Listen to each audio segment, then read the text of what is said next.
Tras casi 2 días de las elecciones, habló finalmente ayer Jair Bolsonaro, muy cortito el discurso, pero se reivindicó como líder de la derecha, pero no se refirió directamente a la derrota. Lo escuchamos. Quero começar agradecendo os 58 milhões de brasileiros que votaram em mim no último dia 30 de outubro. Os atuais movimentos populares são fruto de indignação e sentimento de injustiça de como se deu o processo eleitoral. As manifestações pacíficas sempre serão bem-vindas, mas os nossos métodos não podem ser os da esquerda, que sempre prejudicaram a população, como invasão de propriedades, destruição de patrimônio e cerceamento do direito de ir e vir. Nossa robusta representação no Congresso mostra a força dos nossos valores: Deus, pátria, família e liberdade. Formamos diversas lideranças pelo Brasil. Nossos sonhos seguem mais vivos do que nunca. Sempre fui rotulado como antidemocrático e, ao contrário dos meus acusadores, sempre joguei dentro das 4 linhas da Constituição. Nunca falei em controlar ou censurar a mídia e as redes sociais. Enquanto presidente da República e cidadão, continuarei cumprindo todos os mandamentos da nossa Constituição. É uma honra ser o líder de milhões de brasileiros que, como eu, defendem a liberdade econômica, a liberdade religiosa, a liberdade de opinião, a honestidade e as cores verde e amarela da nossa bandeira.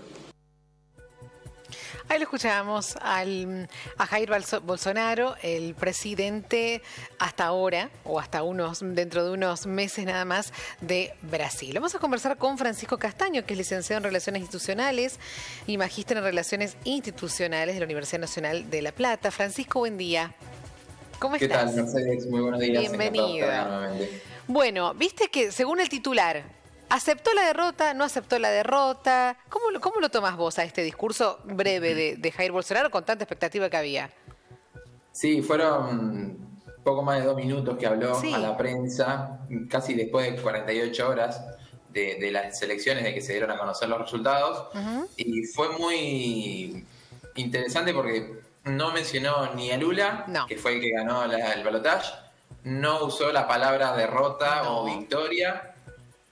Solo habló de él y de que se mantenía dentro de la Constitución, como habíamos visto, que no era antidemocrático, y también hizo una mención a lo que habían sido, a lo que están siendo los movimientos en Brasil, los cortes de ruta, de carretera, de camioneros. Pero mira, recién estaba viendo más de 160 carreteras se siguen bloqueadas. Sí, además de lo que es la carretera alrededor del aeropuerto de Guarulhos, que es el aeropuerto más grande de América Latina, diciendo que, como diciendo, a ver, estaba a favor de las protestas, pero no a favor de los métodos, de cortar la ruta, decía que no hay que usar los métodos de la izquierda, menciona a Lula. Sí, en líneas generales, lo poco que habló, con lo poco que hubo, podemos decir que dijo mucho, y no dijo tanto, en el sentido de que son más las cosas que evitó decir y trató de moverse en una línea muy reivindicativa de su gobierno, de sus métodos y hablando sobre todo, yo creo que le hablaba mucho a los votantes de él, más que al conjunto de la población. Bueno, que vos hablas de los votantes y son muchos, porque es casi la mitad. Sí, es verdad. Le hablaba a los... recordemos que Bolsonaro salió segundo con el 49,1%, que son alrededor de 58 millones de votos. Es mucho. Sí, sacó 7 millones de votos más que en relación a la primera vuelta del 2 de octubre. Y fue... La verdad que hubo mucha expectativa, no solo de la población, sino también del mundo, de periodistas del mundo, de cancilleres, y no le habló, no respondió preguntas. También, una vez que terminó el discurso, le empezaron a hacer preguntas. Bolsonaro agarró los papeles y se fue con la comitiva así como llegó, de rápido. Solo saludó, atinó a saludar, es decir, no se mostró muy hermético en este sentido. Sí, pero igual, ¿se esperaba otra cosa? No, ¿no? Nadie imaginaba que iba a venir a decir felicitaciones Lula, o sea, no.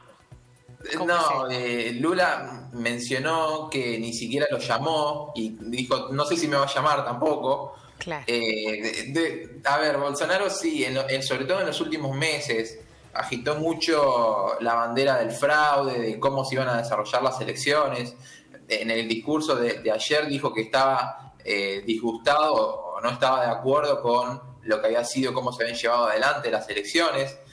Recordemos que en Brasil se vota electrónico hace 25 años y eso permitió que en 2 horas casi se dieran el recuento de más de 110 millones de votos que vienen con un método probado y seguro desde hace 25 años. Es decir, no habría por qué sospechar, y los veedores internacionales tampoco sospechan del método. Además, hubo cortes en los estados del nordeste de la Policía Federal, que muchos lo atribuyen a que fueron órdenes directas de Bolsonaro para retrasar o para evitar los votos de los estados del nordeste, que son los bastiones de Lula, donde más votos obtuvo.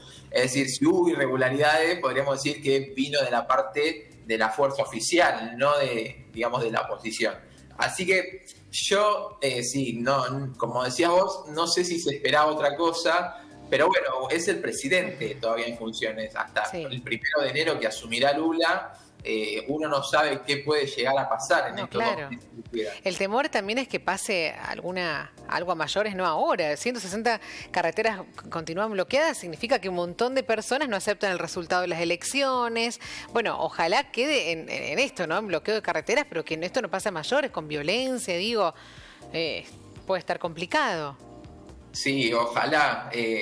Sí, mucha gente, los votantes, los partidarios de Bolsonaro, muchos camioneros también, que camioneros se vieron muy beneficiados con rebajas de impuestos a los combustibles. Sí, fueron momentos de tensión ayer.